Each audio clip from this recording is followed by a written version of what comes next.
Magluluto na naman si Inday Gracia ng maruya. Magluluto tayo ng maruya, guys. Merienda. Wala kasing magawa eh. So, nagluto ako ng 5 piraso na saba. Hinati ko ng nagdalawa. So, niluto ko. Pakain natin kay Kano. So, 5 piraso. So, bali, mga 5 piraso din na maruya. Niluluto natin. For maulan na panahon, maruya. Sino pong may gusto nito? Maruya, maruya. Maruya. Sarap kumain ng maruya, sabay kape. Diba? Ito guys. Maruya tayo. Sino pong may gustong bibili? Nagluluto pa ako para sa inyo. Ano lang po? 7 peso each. Yan. May star margarine siya. Yan. Wala kasing magawa eh. Masarap magluto. Tapos yung kasama ko, nanonood ng TV.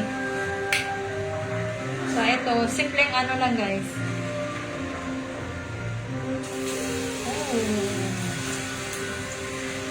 Simpleng.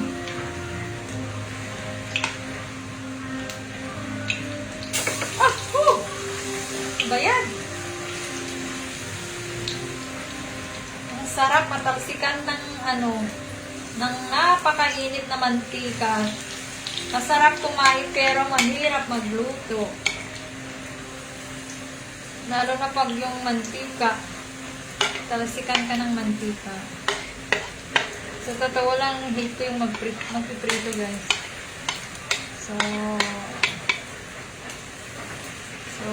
walang magawa. Bumili ako kanina ng saging at saka harina. So, sabi ko, magluluto ako ng maruya. Pakain natin sa kanya. Mahilig naman ako magluto, pero ang pinaka-hate ko yung magprito lang talaga. As in.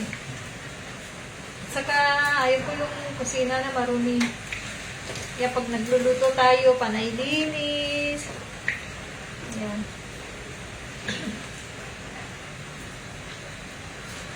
So, yan. Luto tayo ng maruya. Maruya, maruya. Maruya, guys. Oh, mabilis. That's all for merienda time.